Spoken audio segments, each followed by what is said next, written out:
Chapter 1. The heater had been dead for 3 days before Sasha admitted it had to be replaced. It was a wall-mounted gas unit, way past its expiration date, and she had spent most of the fall pretending it worked. She didn't run it much anyway. Running it cost money, and money was the thing she had the least of, so she wore 2 hoodies indoors and slept under every blanket she owned and told herself the cold wasn't that bad. Then the cold front came. It hit the deep south the way it always did, sudden and mean, the kind of freeze the whole state was unprepared for. Pipes burst across the city. The news kept calling it historic. Sasha came home from her closing shift at the campus library, turned the heater dial and got nothing. No click, no hiss of gas. She crouched down and put her hand to the vent and felt nothing but the same cold air that was already in the room. She called the apartment complex the next morning. A woman with a tired voice told her someone would come out. No one came out. She called again 2 days later and got the same spiel and the same answer. Sasha had learned by then what kind of company she was renting from. The kind that rented a studio with a 4-foot hallway and a bathroom door wedged in the middle of it to an undergrad junior who couldn't afford anything better. She bought a space heater, the cheapest one at the hardware store, an oil-filled radiator that the box promised would heat a room of up to 150 square feet. Her place was the perfect size. She carried it home on the bus, plugged it in, turned it to high, and watched it glow for about 4 seconds before every light in the apartment went out. The fuses were as old as the heater. The wiring couldn't take it. She flipped the breaker back, unplugged the radiator, and stood in the dark for a while. So she improvised. The bathroom was the warmest room in the place, partly because it was the smallest and partly because she didn't pay for water.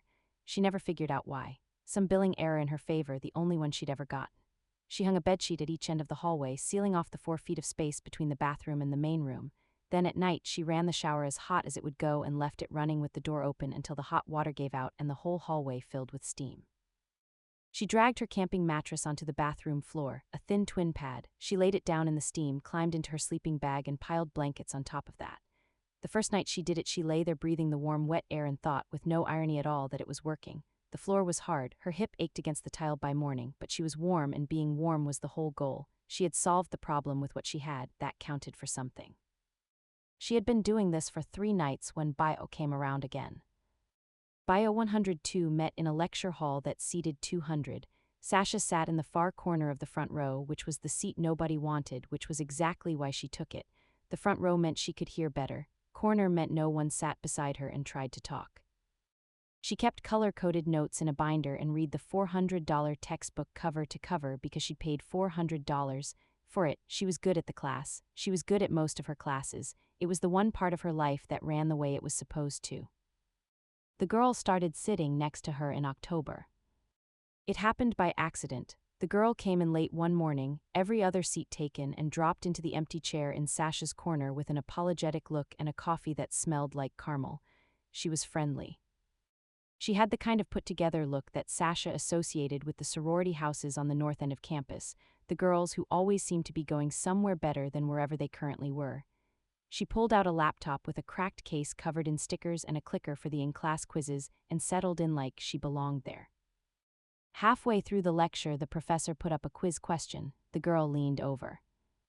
"Hey," she whispered, "do you know this one?" Sasha did. She tapped C on her own clicker and angled it so the girl could see.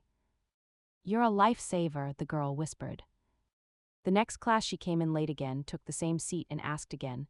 This time Sasha told her why her choice was the answer. Something about active transport, the cell spending energy to move things. The girl listened to the whole explanation with her chin in her hand and then said, "Okay, that actually makes sense when you say it." Her name was Heather. Sasha learned this when the professor took roll and Heather answered, and Sasha filed it away and did not let herself think about it more than was reasonable. Sasha kept her distance. She was a broad-shouldered, chubby butch girl in a tight compression shirt, and she was highly aware of the space she took up. She belonged at the gym at 6 in the morning when it was empty or buried in a $400 textbook. Heather, meanwhile, was the kind of pretty that made people physically rearrange themselves when she walked into a room. So Sasha explained membranes and active transport and the structure of the cell wall, and she kept her eyes on her notes, and when she looked up too long she made herself look back down. The first test was the first week of February, 3 days into the cold front. Heather caught her after the lecture. "Hey, so," she said, walking backward up the aisle to keep facing Sasha, "I'm going to fail this test." "You're not going to fail." I genuinely don't understand anything except the parts you explain. She stopped walking. Would you study with me, like actually tutor me? I'll buy the coffee. Sasha said yes before the part of her brain that talked her out of things could finish forming the words. Tomorrow, Heather said, the library, I'll find us a room. Tomorrow's fine. You're the best, Heather said. Sasha picked up her binder and headed for the door so she wouldn't have to answer that. Welcome to the Portal Library. Step through and let the magic begin. Make sure to like, subscribe, and comment if you'd love more stories or have a request. New videos uploaded every Friday. Steamheart, a lesbian short story. Chapter 2. The study room on the second floor of the library had a window that looked out on the quad, where the cold had turned the grass stiff and gray. Heather got there first. When Sasha came in, she had already spread out her notes and bought 2 coffees, one of which she slid across the table. I got you a regular drip, Heather said. I didn't know what you'd want, so I figured I couldn't go wrong with plain. Plain's good. Sasha sat down across from her and opened the textbook to the chapter on cellular transport. Where do you want to start? The beginning. Assume I know nothing. They worked for an hour. Sasha studied meticulously. Heather was sharper than she gave herself credit for. She just needed someone to lay the pieces in order. By the time they got to active and passive transport, she was finishing Sasha's sentences, and she lit up every time she got one right, like she'd surprised herself. Then she put her pen down and pressed the backs of her hands against her cheeks. God, my skin is so dry, she said. This cold is killing me. I look like a lizard. You don't look like a lizard. I have lotion in 3 rooms of my apartment and it's not enough. She wiggled her fingers. How are you not falling apart? You look fine. I've been sleeping in a sauna. Heather lowered her hands. You've been what? My heater been out for a few days. The whole building's a mess. Sasha kept her eyes on the textbook and turned a page that didn't need turning. I rigged something up in my bathroom. It's fine. It works. Rigged what up? So she told her. She kept it light and jovial. She told it like a funny story because it was a funny story, and she watched Heather's face go from amused to something else partway through. Wait, Heather said, you're sleeping on the bathroom floor. On a mattress, a camping one. Sasha, it's 26 degrees outside. That's why I'm running the shower. Heather looked at her for a second. Can't you make them fix the heat? I've called over 5 times. They're not going to. Heather was quiet. She pulled her coffee cup toward her and turned it a half circle on the table without drinking from it. Then she said, like it was the most obvious thing in the world, just come stay with me. I have a guest room. Sasha's pen stopped moving. I'm serious, Heather said. It's just sitting there. My mom made sure I had one and nobody ever uses it. I can't do that. Why not? Sasha had a few answers ready, that it was too much, that they barely knew each other, that she wasn't going to move her cold, broke, complicated self into the apartment of a girl she'd known for 4 months and could not stop looking at. She opened her mouth to say one of them. Okay, she said instead. Thank you, yeah. Yeah. Yeah. Good. Heather smiled and pulled her notes back toward her. You can come tonight. I'll text you the address. Now explain endocytosis to me before I forget everything you just taught me. Sasha packed in a hurry that evening. She didn't own much that qualified as luggage. She had a small backpack and a giant suitcase. The backpack wasn't enough and the suitcase was too much, so she took the suitcase. She filled it with clothes, her textbook, and the one pair of sleeping shorts she owned without holes in them. Overpacking was better than showing up short. The address Heather sent was on the north end of campus. Sasha parked outside a building with a glass front door and a lobby she could see into from the street. She sat in her car for a minute looking at it before she got out. Heather came down to meet her. She took one look at the suitcase and grinned. Oh, she said, I see you're moving in. It was this or a backpack. I'm teasing, come on, it's freezing. The elevator opened onto a hallway with carpet, and Heather unlocked a door at the end of it. Sasha stepped inside and stopped. The apartment was big, the ceilings were high and the walls had art on them, framed and hung at the right heights. There was a couch that could seat 4 people and a coffee table made of pale wood, a kitchen off to the side with more counter space than Sasha's whole apartment. The air was warm. It's a lot, I know, Heather said, dropping Sasha's suitcase by the wall. My mom went a little overboard, the guest room's back here. The guest room had a queen bed with a frame and a headboard, its own television, and a small space heater plugged into the wall in the corner, already on, already humming. The room was warm enough that Sasha felt it the second she stepped through the door. Heather had turned it on before she came down. "I wasn't sure how warm you'd want it," Heather said. "You can turn it down if it's too much. There are extra blankets in the closet and the bathroom's right across the hall. That one's all yours. I never use it." She was talking quickly, watching Sasha's face. "Is it okay? Is it good?" Sasha stood in the doorway and looked at the bed and the heater and the closet full of blankets she hadn't asked for. Her throat went tight. She tried to say that it was good, that it was more than good, and the words wouldn't come out right. She pressed her lips together. Her eyes stung and then filled, and she put a hand up to her face and turned it away, and she could not for the life of her stop the tears. Heather crossed the room and put her arms around her. She didn't ask what was wrong. She didn't say anything at all for a while. She just held on, one hand flat between Sasha's shoulder blades, and Sasha stood there in the warm room with her face against Heather's shoulder and let herself be held until the worst of it passed. Chapter 3. The first week in Heather's apartment was warm and strange. The cold left Sasha's body in a way she hadn't expected. She slept in a real bed under real blankets and woke up without her hip aching against tile. For the first few mornings, she lay there just registering everything that happened. Her skin stopped feeling tight. The low, constant hum of being cold had been with her so long she'd stopped noticing it, and now it was gone. Everything else stayed awkward. She had a key. Heather had given it to her the second day, pressed it into her hand like it was nothing, but Sasha couldn't make herself use the apartment the way a person who lived there would. She kept to the guest room. When Heather was out, she stayed back there with the door half closed, reading or doing problem sets, and she didn't touch the kitchen. The refrigerator was full of food that wasn't hers. The cabinets were full of dishes she was scared to break. So she ate out instead, fast food mostly, the cheap stuff she couldn't really afford, and she told herself it was easier this way. They were better over their phones than in person. That was the strange part. All week they texted constantly. Memes, class complaints, photos of every dog Heather passed on campus. Then they'd both be home at the same time and something would seize up between them, and they'd circle each other politely in the apartment they were sharing. On the fifth night, Sasha came in late. She closed at the library again and stopped for a burger on the way back.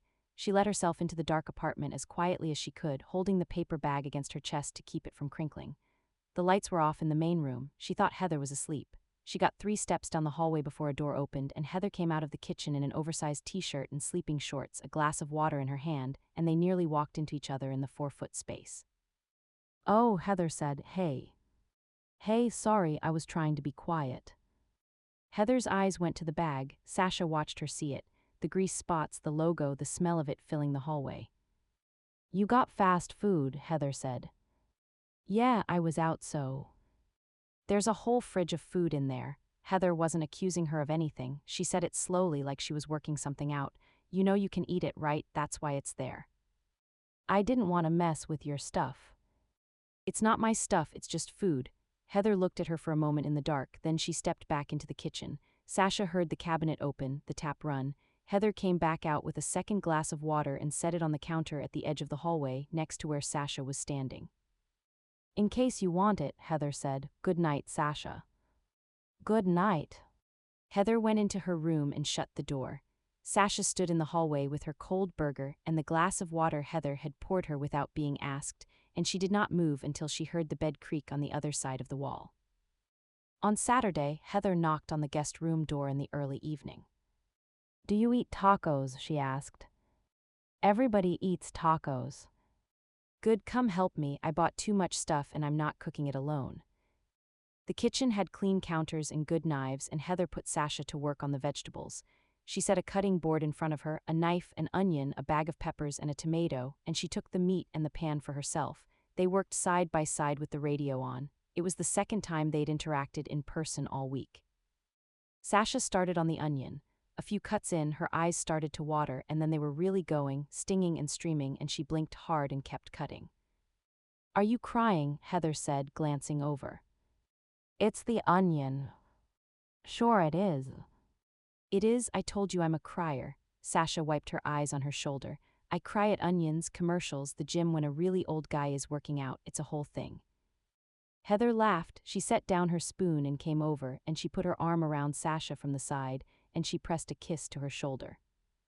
"Don't cry," she said. She said it lightly, it was the kind of thing you said to be funny, but she didn't pull her arm back right away and Sasha didn't move out of it and for a second they just stood there, Heather's arm around her and her cheek near Sasha's shoulder. Sasha rested her head on top of Heather's. She felt Heather go still against her. Then the meat started to spit in the pan and Heather pulled away to deal with it, and Sasha went back to the onion, and neither of them said anything about it. They finished cooking and ate on the couch. I hope you are enjoying this story so far. Happy Pride Month. We will cover a story for each letter of the LGBTQIA spectrum this month. Don't forget to like and subscribe. Chapter 4.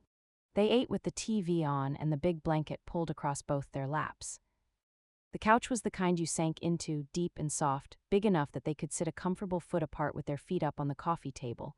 The coffee table did a thing Sasha had never seen a piece of furniture do. Heather pressed something underneath it and the top lifted and slid toward them on a hinge until it sat at the right height to eat from, a dining table and a coffee table at once. Sasha looked at it for a second.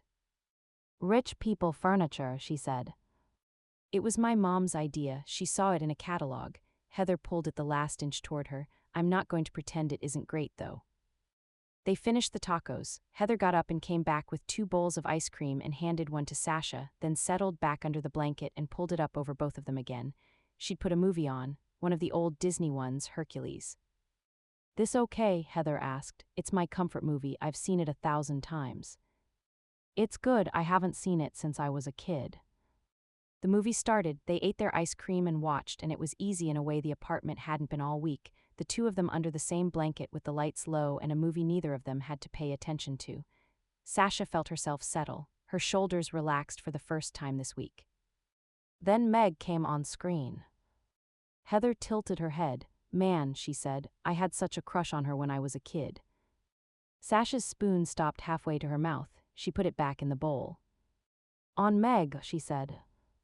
On Meg, obviously. Heather was still watching the screen like she'd said nothing at all.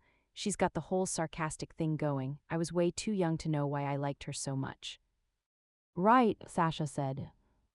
My mom would honestly be happier if I'd stuck with the cartoon women. Heather scraped at her ice cream. She'd love it if I just liked guys, but she's getting the bi thing through her head. Slowly, we're getting there. Sasha set her bowl down on the table. Her hands had gone a little cold and she didn't entirely trust them around the ceramic. My parents are good about it, Sasha said. With me, they've always known. That's lucky. It is. Sasha looked at the screen without seeing it. My first crush was Matilda, the movie. I made my mom rent it so many times the video store guy knew us by name. Heather laughed. Matilda's a good first crush. Very smart, throws things with her mind. I had a type early. Heather reached over and took Sasha's hands in both of hers. You said your hands were cold, Heather said. Let me warm them up. She held them between her own and rubbed her thumbs across Sasha's knuckles. Sasha sat very still. On the screen the movie kept going, color and music, and she could not have said one thing that was happening in it. Heather's hands were warm. Sasha looked at where they were joined and then at Heather's face, and Heather was looking back at her, and neither of them said anything for a moment. The movie wound toward its end. Heather kept hold of Sasha's hands the whole way. The credits came up over the music and the two of them were still sitting there. Sasha's arms had started to cramp. She'd been holding the same position too long, leaning across the gap between them, and her shoulder ached from the angle. She shifted, pulling her arms in closer to her body, and the movement broke the hold. Sorry, she said, cramp. It's fine. Heather reached over again, one hand this time, and laced her fingers through Sasha's where they rested on the blanket between them. The end credits started rolling up. Neither of them reached for the remote. Sasha looked down at their hands. There was a thing she did when she had to make herself move, a count she ran down in her head. She started it now. Somewhere around 2 her heart was beating so hard she could feel it in her neck. On 1 she squeezed Heather's hand, looked up, and kissed her. Heather's free hand came up to the back of Sasha's neck right away. They kissed and then they were both turning toward each other, the blanket sliding off their knees, and Sasha brought her arms around Heather. Heather wrapped around her. Sasha pulled back after a moment and kissed her forehead, then her cheek, and rested her head on Heather's shoulder. Heather held on. Wow, Sasha said. Yeah, Heather said. The credits kept rolling. Heather leaned back into the corner of the couch and pulled Sasha with her, and Sasha let herself be pulled, and they lay there tangled together with the blanket half on the floor and neither of them moved to fix it. Epilogue. After a while Sasha said she needed to change. She got up off the couch and went to the guest room and put on the one pair of sleep shorts she owned without holes in them, and she stood in the bathroom for a second looking at herself in the mirror before she went back out. Heather was waiting in the hallway. "You can come to bed with me," Heather said, "just to sleep if you want." "Okay," Sasha said, "yeah, I can do that." She had never been in Heather's room. All week it had been a closed door at the end of the hall. It was bigger than the guest room, but the bed was simpler than she expected: fewer pillows, a plain comforter, and a single lamp on the nightstand. Heather was already in it when Sasha came in, lying on her side near the wall. "Can I turn the lamp off?" Heather asked. "Yeah." The room went dark. Sasha climbed in and lay on her back for a moment, not sure where to put herself.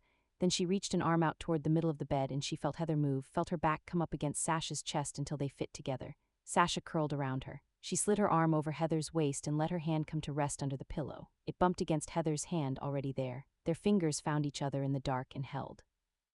Neither of them said anything. Sasha listened to Heather's breathing slow down and then her own, and at some point she stopped listening and slept. She woke up Sunday morning with the light coming in around the edges of the curtains. The room was warm. Heather was still in her arms, awake, her thumb moving slow across the back of Sasha's hand under the pillow. Sasha pulled her in a little closer. Heather settled back against her without a word, and they lay there in the warm room with the morning getting brighter outside, and neither of them got up. Quote of the week: "The love expressed between women is particular and powerful because we have had to love in order to live. Love has been our survival." Otter Lord. Thank you for listening to Steamheart. Hope you enjoyed this story. If you want to hear more, please like, subscribe, and leave a comment. New stories are uploaded every Friday. Happy Pride Month.